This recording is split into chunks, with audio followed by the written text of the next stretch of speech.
Diabetes Connections is brought to you by One Touch. Every touch is a step forward. By Dexcom. Take control of your diabetes and live life to the fullest with Dexcom. And by Real Good Foods. Real food you feel good about eating. This is Diabetes Connections with Stacey Sims. This week, Christina Martin is the first woman with type 1 to compete on American Ninja Warrior. She says that when she got to the platform the day of the taping, she looked at the camera, pointed at her pump and her CGM, and it all just clicked. Also that I was doing this with diabetes because I used to be afraid of even telling people that I had it. So for me to be on that platform like that on a potentially national level and to be pointing at these devices saying, hey, I'm proud of this and I'm about to compete with these on, that was the best moment. Christina was diagnosed at age 13. She started a foundation that she still works when she was in high school. She's also a dancer at the Olympic level. We'll talk about all of that. And Tell Me Something Good. Some good news about travel. For once, a great encounter with TSA. Yes, it can happen. We'll tell you all about it. This podcast is not intended as medical advice. If you have those kinds of questions, please contact your healthcare provider. Welcome to another week of Diabetes Connections. I'm your host, Stacey Sims. We aim to educate and inspire about type 1 diabetes by sharing stories of connection. My son Benny was diagnosed right before he turned 2 back in 2006. It is hard to believe that soon enough it'll be 13 years for him. Yeah, he is almost 15. My husband lives with type 2 diabetes. I don't have diabetes, but I have a background in broadcasting and local radio and television, and that is how you get the podcast. If you are new, I would really urge you check out the website, diabetes-connections.com, because we have more than 260 episodes now. We have been doing this since the summer of 2015 every week, and some bonus episodes too. And I would urge you to go through the episodes. The website has a great search and sort feature, 2 separate features there. You can search any keyword you want, like Dexcom or Disney or Night Scout. You can also search by category. And I like to point this out because every episode has a category: athletes, advocate, tools, author, things like that. So if you're interested in one category, you can kind of click on it and go through. I will warn you, some of the older episodes are a little rough. I think the first 5 or 6 are a little rough, even though I was in broadcasting for my entire career, 20 plus years. Podcasting is a little bit different, and we are sort of on our own. So I went from having an audio engineer and a producer and a whole team of people. I would basically walk in and sit down in front of the microphone to doing all of that myself. And it can be a little bumpy here and there, but it's been a fantastic journey. I'm so grateful I get to do this. And thank you so much for listening. All right, Christina Martin, Type 0 Ninja, coming right up. But first, Diabetes Connections is brought to you by One Touch. Have you ever tested your blood sugar with a meter and were unsure about the meaning of your result? Take the guesswork out of your numbers with the One Touch VarioFlex meter. It uses Color Sure technology to instantly show you when your or your loved one's blood sugar numbers are low, indicated by blue, in range green, or high red, so you can quickly get on with your life. You can also use the meter's built-in Bluetooth smart technology to seamlessly sync with the One Touch Reveal mobile app. Available now as a free download for Android devices on Google Play and Apple devices on the App Store. One Touch, because taking a step forward starts with seeing where you are. My guest today calls herself Type 0 Ninja, and there's a lot to unpack there. Christina Martin participated in season 11 of American Ninja Warrior, the first woman with type 1 diabetes to do so. She was diagnosed when she was 13 years old, and in high school, she started her own foundation, Type 0. And as you'll hear, her friends, not all of whom had type 1, joined in as well. She has continued with that foundation, thus Type 0 Ninja. I'll tell you a funny thing about Christina. I met her at Touched by Type 1, a conference I went to in Orlando in May. And she came over and said hi, and she listened to the podcast. And here is this really energetic, obviously very fit young woman. You know, we talked for a couple of minutes. I didn't really know too much about her. And, you know, she went on. And then I realized a couple of weeks later, maybe even sooner, when I saw her on social media, that this was a contestant on American Ninja Warrior. So when I saw her at Friends for Life, another conference in Orlando later that year, was in July. What is with Orlando in these conferences? I saw her. I said, you should walk around with a bubble over your head, like a thought bubble. American Ninja Warrior contestant. Because I had no idea when I met her. She was just so nice and very understated, something I don't know much about. But Christina, I'm so glad that I found out more about you and that we got to talk. Now, since this interview, Christina had some great news, a big event in her life. I'll say even bigger than being on American Ninja Warrior. She got engaged. The pictures on social media were just beautiful. I'll check with her, but I'm sure I can share them in our Facebook group, in Diabetes Connections, the group. So Christina and Jeremy, congratulations. He proposed on her birthday at this wonderful event, surrounded by friends and family. She is just beaming in the pictures, and they are just full force forward with all of these wonderful things they're doing for the diabetes community. Okay, so here is my interview with Christina Martin. Christina, it's great to talk to you, and you've got so much to share. Thanks for being on the show. Thank you for having me on the show. I want to talk to you about your foundation, about your diagnosis story, about 11 years with type 1. But let's start with American Ninja Warrior. Were you the first woman with type 1 on the show? I was, and that was absolutely amazing. Tell me about your reaction. Well, let's back up. Tell me about how you made it there. Like, what's the process? You were a dancer. Were you always into fitness? How does it work? And yeah, so I've grown up as a dancer. That's something I've always done. And getting into ninja obstacles was really cool with the things that I learned in dance to be able to start doing. And it was the first time that I ever even considered possibly applying for the show. I remember as a kid sitting there with my family and just on the couch, just watching the show and thinking it was really cool. But it always seemed really just out of reach, just something that looked really cool from the comfort of my couch. And I decided to apply this past year, and I'm so glad that I did. All right. Now, some people listening are thinking, I know people who've tried out for this show 6 times, or they trained for 10 years, but to do it on the first try, what was your training like? The training consists of, think of like if you're on a playground, like a children's playground, and then put it on steroids. That's kind of what it's like. So it's a lot of upper body climbing around, doing like holding yourself up with one arm, 2 arms, changing up the position of that. There's a lot of flying around for sure, which is one thing that gets people, flying distances that are 6 feet, 8 feet apart. And then there's also balance, which is where dancing came into play for me. Different balance obstacles I was able to catch on very quickly because of my experience in dance. What was your reaction when you actually got the call? Did you believe it your first time out? So basically when I was accepted onto the show, the producers actually called my mom and they told her first. And the reason was they wanted her to videotape my reaction to getting the call. Oh, yeah. So my mom, she did an amazing job keeping this secret. She usually spills it, and she was just so excited. And I'm just there on the couch with my family. It's just like in the evening time, we usually watch TV together. And it took me a second to realize my mom had her phone out and she was just holding it facing me. It wasn't until I got a phone call that I was like, oh, that's why my mom is recording this right now. And then my reaction, I just froze. I froze. I did not expect. I actually had just had a talk with my mom earlier that day where I was like, Mom, I really don't think I'm gonna get the call. I don't think it's gonna happen for me, not this year. And so it was definitely, I didn't believe it.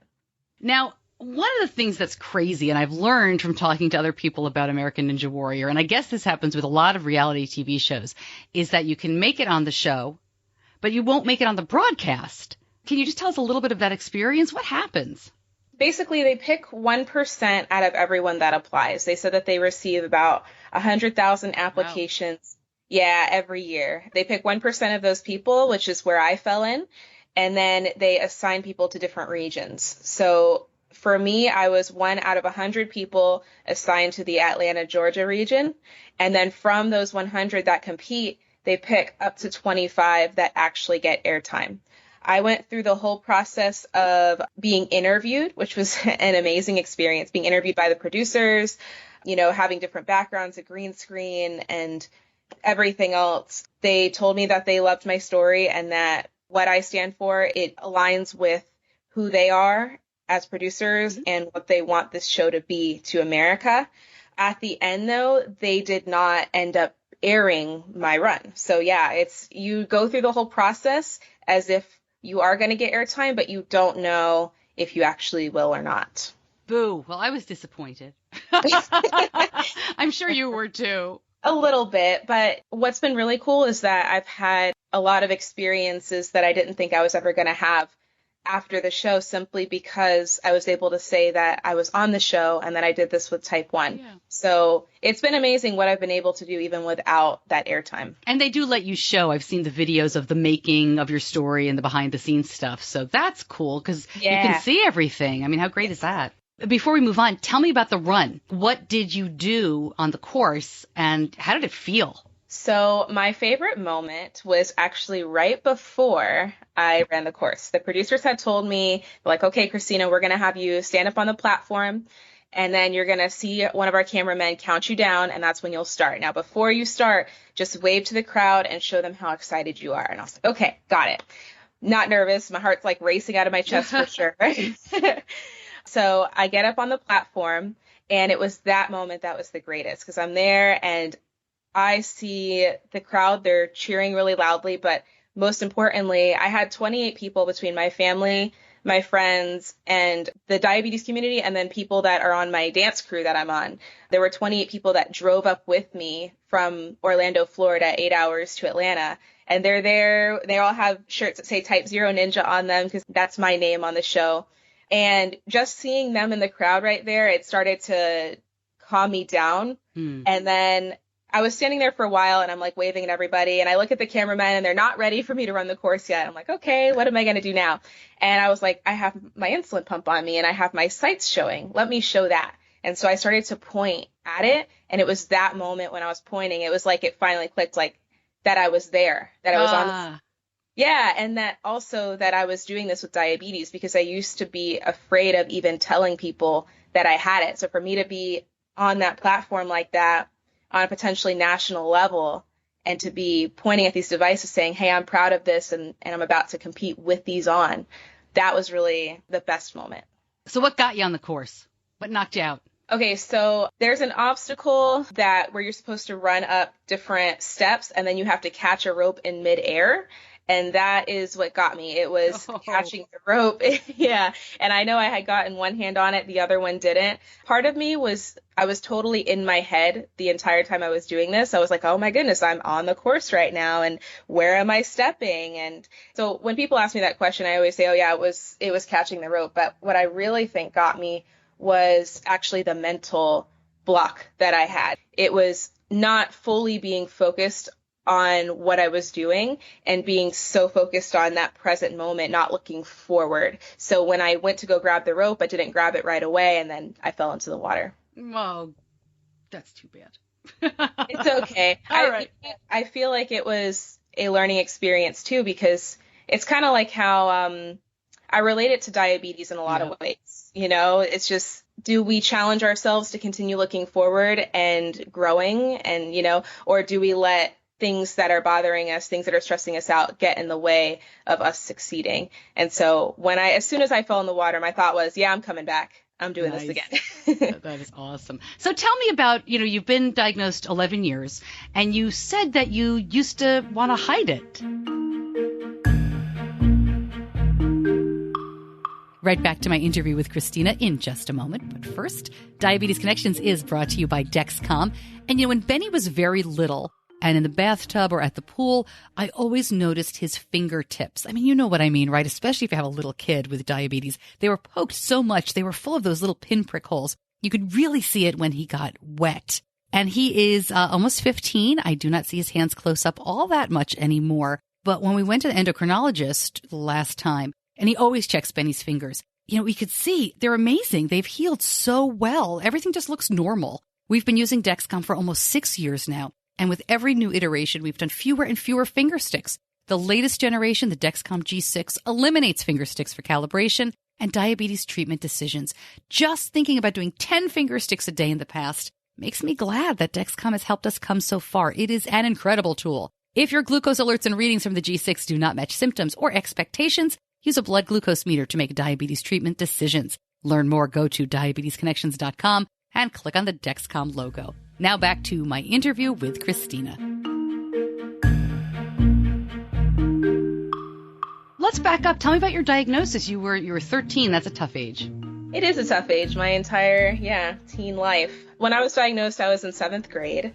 And I had eaten a very sugary breakfast that day. And then I went to school and my friends said they were going to eat breakfast. So me being the 13-year-old girl I am, not caring about food, I was like, I'm going to go eat a second breakfast with my friends. So I do that. And that basically sent my blood sugar really, really high. And I got really sick, dizzy. I couldn't really talk very well. I was throwing up and moving around was not going to be a thing. I wasn't standing. I had to lay down. So the school got scared. They called paramedics. I was taken to the hospital and they ran every kind of test they could on me at the time. And then later that night is when they told me and my family that it was definitely type 1 diabetes. And it was very scary because I didn't know anyone else that had this disease. And it didn't run. Type 1 itself did not run in my family. So nobody understood how this could happen to me, and I didn't understand it.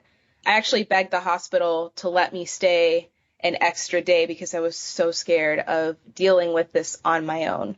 So it took several years before I was able to openly talk about it and not be afraid of being judged by other people when I did. Did anything specific change for you to make that happen? Do you think it was just a growing up process? I don't think it was a growing up process because I know that there are people my age and older who still feel that way. For me, what it was, it started when I was in high school. I started a club, and it's also very unheard of for students in high school to start clubs. And me and my best friend, we decided we wanted to start a club because we were both dancers, but also I wanted to teach people about diabetes because I knew that people didn't know enough about it. It was the same way as how I didn't know anything about it when I was diagnosed. So we would get these kids together every week. They would learn how to dance because it's fun. And then at the end, we would teach them about diabetes. And what started to happen is we formed this community within the school. And it was the first time that I met other type 1s. And I realized, okay, if I'm going to be a leader here, and if I'm going to lead this club, then I have to be able to share that I'm type 1. And, I have to be okay with people knowing that who I may not know. So that was when I ended up putting myself in an uncomfortable situation because I knew that it could lead to greater things and it could help other people. That's really cool that you were able to start the club, that your friends were supportive. I'm assuming these are friends that did not have type 1. Right. Yeah. Most of the people that were in the club over the years did not have diabetes. They simply liked the cause. They wanted to support it and they knew that it was important. That's great. I mean, I'm sure a lot of that was your personality and, your friend circle, but not everybody has that. It's hard to sometimes find friends that are supportive like that. Any advice for kids that are 13, 14, maybe going through something like this and how to talk to their friends about it?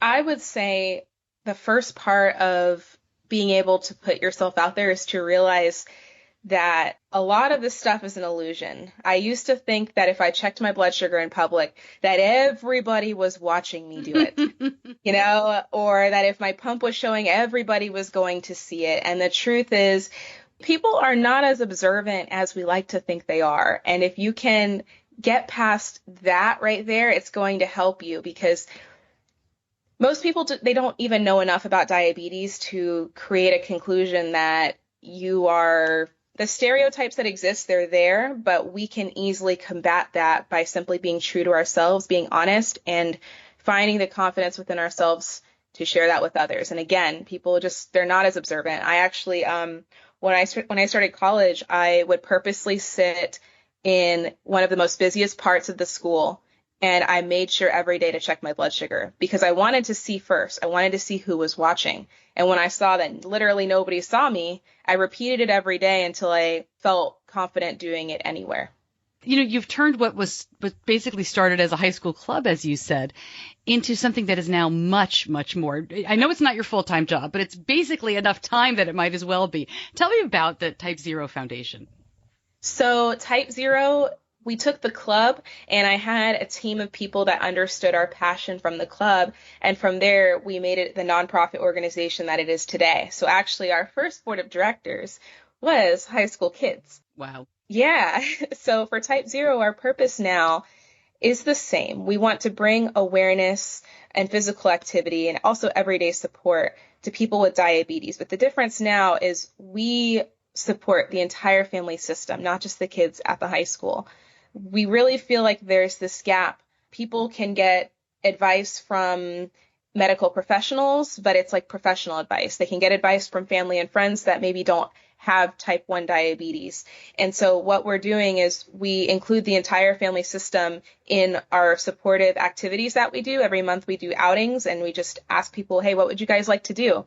And then we create the outing based on what the community tells us, and we get as many families as we can to go. And it's a great way for everyone involved, parents, significant others, brothers, best friends, to be around those in the exact same situation they are and to have that support from those other people. And the other part is our dance program.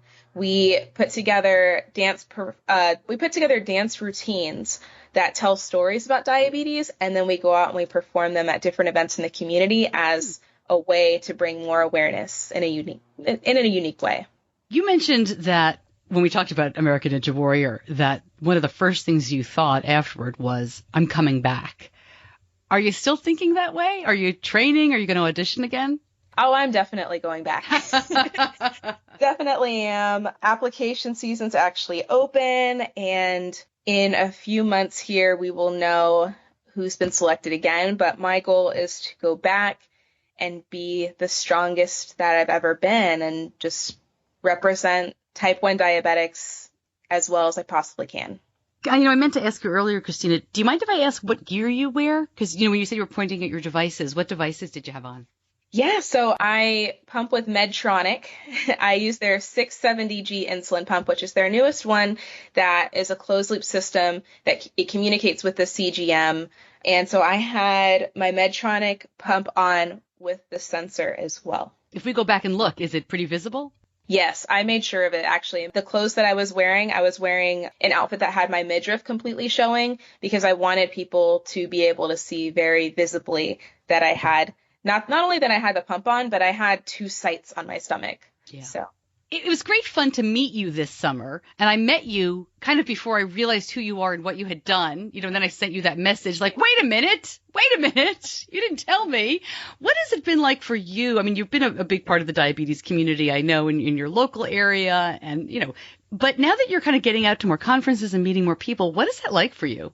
It's been, number one, it's been really fun to be more a part of the diabetes community, not just locally, but around the country. Yeah. I have been invited to speak as a motivational speaker at several different events, both around the country and then also in my local Central Florida community.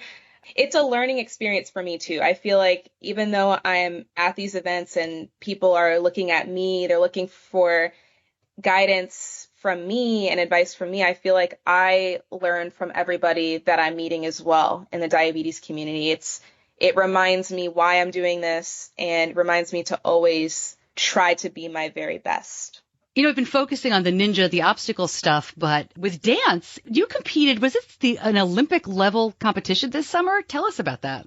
Yes, so this was my second year competing at what's called Hip Hop International. They use an Olympic scoring system, and they only pick the top teams all around the world to compete against each other. So it was amazing to be able to do this again, and I actually met a type 1 diabetic for the first time here.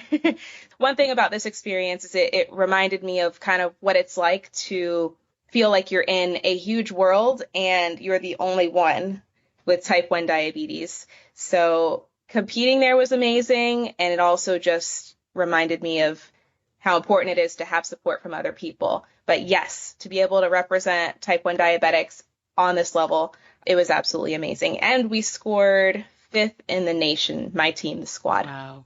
So pardon my ignorance. And when you say Olympic level dance, so does that mean the people who win actually compete? Is this an Olympic sport? Dance itself, unfortunately, is not an Olympic sport. So this is basically the Olympics. It's just not tied with the sport that we watch on TV every 4 years, and it takes place once a year. So it's a little different, but they use the same system when they're picking their athletes for it and when they're scoring them. You have a love of dance, that has carried over from your childhood. How do you feel when you're dancing? What does that do for you personally? Dancing is so special to me. It's something that I've done since I was a little girl, and I really feel it has been my outlet for stress just in general, and also a way for me to deal with my diabetes. On a physical level, dance helps me manage my diabetes, and a lot of times I can dance without my pump even on for several hours. So having that break, it does amazing things for me and my mental state. But then the other part, speaking of the mental state, I feel that dance helps me deal with my diabetes because I'm able to express frustrations or even happy moments. I can express all of that through movement. Wow, that's really interesting. Has your diabetes gear gotten in the way at all, either with dance or with obstacles? I know you say you can take it off sometimes. I guess what I really want to ask is any tips or tricks on that? Tips or tricks? Okay, so I would say my number one thing is being really aware of what my blood sugars are doing before I go into either dance practice or ninja practice. Starting a couple hours before my rehearsals, I am on my blood sugar even more, and I'm making sure that it's in a specific range, because if I can get it in a specific range, then I can actually take the pump off and not have to worry about it for a couple hours. I'm still very aware of what my blood sugar is doing, and I'm looking at my CGM periodically, but I'm able to take it off, which is amazing. But there have been plenty of times where I've had to dance with the pump on, and I definitely don't enjoy dancing with the pump on because there's a lot of jumping and moving around, and the pump will do the same thing that my body will. Wow. Yeah. Christina, thank you so much for spending some time with me. Keep us posted. We'll be cheering you on, and let us know how it goes with American Ninja Warrior next time. Thank you so much, and thank you for the opportunity to be able to be on your podcast.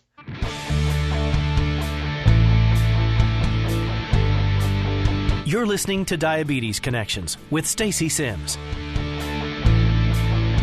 I will post the videos that Christina made about her experience at American Ninja Warrior, including her audition video, which she was able to make public after a while.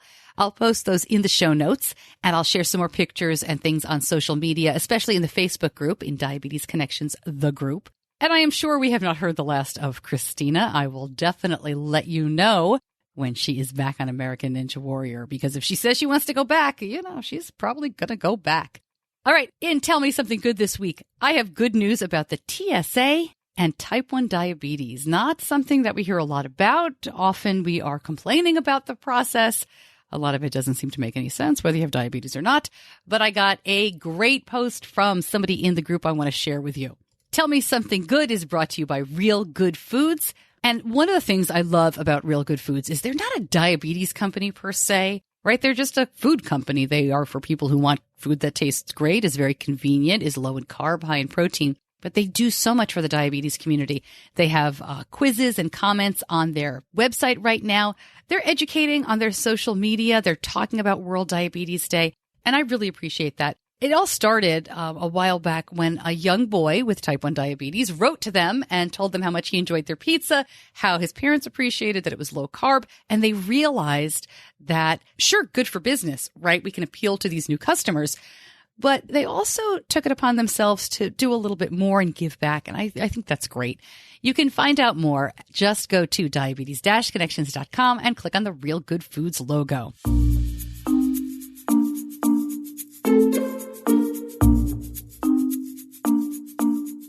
All right, who here has gone to the airport and had trouble with the TSA because of type 1 diabetes? I see almost every hand is up.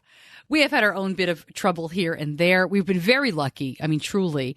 Part of that is because I got TSA pre several years ago, and it's one of the best things we've ever done. It is so well worth the money if you fly more than once a year. It's $80, I think, for 5 years, and it's fantastic. And if you get it, then anybody under the age of 13 in your family can go with you. Anybody above the age of 13 has to get their own. Even if you're all flying together, And we learned that the hard way when our whole family kind of got separated, but my teenage daughter didn't really care. She was like, I'll see you on the other side. It's fine. So that was fine. But the worst experience we ever had was in Vermont years and years ago, 2007, one of our first trips with Benny's insulin pump. Oh my gosh, he was 2 years old and they stopped us and wanded us. And I actually tell this story in The World's Worst Diabetes Mom in my book. So I'll give it away a little bit here because I hate when people say, read my book, leave you hanging. I tell the story better in the book, but the upshot is they took everything out of our diaper bag, every single thing, every Lego, every book, every diaper, every diabetes thing, everything. Then they wanted to wand Benny, fine, but they told me I couldn't touch him. You tell a 2-year-old not to hug his mom when he's being wanded. So, of course, I had to get wanded too. And then Leah, my daughter, who was 5 at the time, she was so upset that she wasn't getting wanded that we had to bring her in. I thought they were going to just arrest us all, but luckily it worked out after a while and now we can laugh at it. But, that was ridiculous. But this is Tell Me Something Good. So not Tell Me Something Ridiculous. So this Tell Me Something Good comes from the Elbow Bump Kid. This is Logan Martin and his mom, Samantha. We've actually had them on the show before, Elbow Bump Kid, because years ago, Logan has a lot of allergies. So, it wasn't good for him to shake hands with a lot of people. So he would, as a little kid, he would elbow bump. And that's kind of how he has been known in his community and on his mom's blog. But he also has type 1 diabetes. So she writes, we have mixed experiences when traveling. I was absolutely dreading the TSA experience at Orlando yesterday, which is typically the worst airport of all. I totally agree with you, Samantha. I don't understand. For the family-friendly town that Orlando is supposed to be, that airport is a nightmare. She goes on to write, I only brought 2 juices, the same 2 I brought on the way there, lots of Smarties, and prayed for a smooth encounter. Many people take their pumps off and have them swabbed, but Logan refuses to do that, and it's his choice to keep it on. Much to our surprise, the supervisor that was called over when the agent saw the alarm was amazing. Of course he was, since Officer Diaz has volunteered at Friends for Life as his brother is a type 1. We had a fun conversation while another officer tested our supplies. Special thanks for educating and helping other type 1s across the country pass smoothly through Orlando International. We hope to see Officer Diaz and his brother, Jonathan, again at Friends for Life next July. I know we can't all ask for Officer Diaz when we go to the Orlando airport, but, maybe if you run into trouble, you could see if he's there. Something else that was pointed out to me recently, and I never would have thought of this, but I'll pass it along to you, is that having type 1 diabetes allows you to pre-board. So when they say, you're at the gate, everybody's standing around and waiting to get on the plane, and they announce pre-boarding, and that's mostly wheelchairs, and this is before the first class and all that kind of seating. You can actually pre-board the plane because people with type 1 diabetes are considered under federal regulations as disabled and can get on the plane first to make sure everything is set. In other words, your seat is clean, you can check your blood sugar, you can get yourself settled. You don't even have to tell them what you want to do. It is your right to do that. And I will link up some information. I know a lot of people are very hesitant to say that people with diabetes are disabled in any way. And my son, I know, would never do this, at least not right now, but maybe as an adult. But I put it in the same category as getting the disability pass at an amusement park.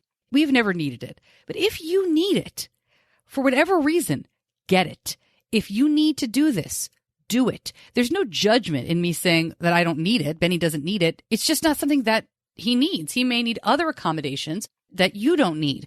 So this isn't about judgment. I think if you need this stuff, do it. It's good to know it's there. Again, I'll put more information in the show notes. Sometimes this community, we get a little snipey, right? Like, well, you don't really need that, or my son doesn't need that, so you don't need that. We don't know what you need. I don't know what you need. You don't know what I need. So it's just good to have the information. And now you have the information. All right. Tell me something good. You can write in with any kind of milestone, anniversary, anything you want to celebrate. A good experience at TSA, a good experience at Disney World. Let me know what's going on. I love sharing these good news stories. You can put them in the Facebook group or email me, Stacey at diabetes-connections.com. Tell me something good. This part of the show, I usually talk about where I'm going next, what is going on. Actually, things are slowing down quite a bit. I'm very excited about that. I'm really hoping to take December to kind of rest and recoup. And I know many of you are saying, Stacey, that's the holiday season. Are you crazy? Everybody's busy. But you know what? We're very, very low key. We celebrate Hanukkah, which is a very low key holiday.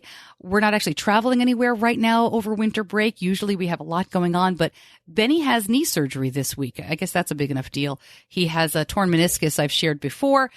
He's been on crutches for the last month or so. Gosh, it's been crazy. He's doing really well. I'm nervous, of course, because it's surgery. It's just arthroscopic knee surgery, but still. And of course, with type 1 diabetes, that makes things a little bit more stressful, as always.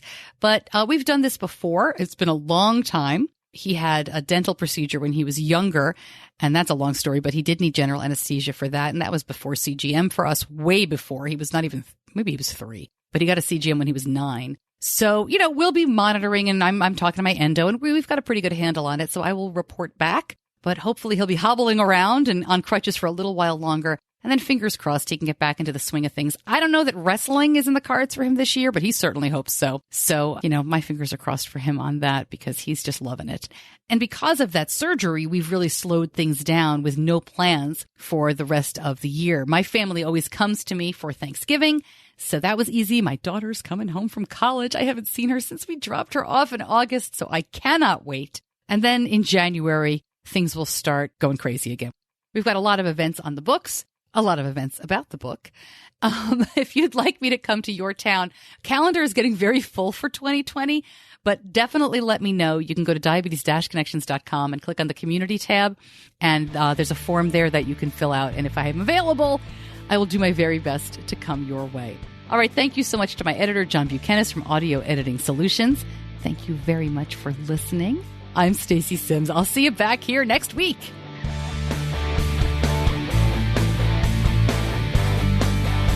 Diabetes Connections is a production of Stacey Sims Media. All rights reserved, all wrongs avenged.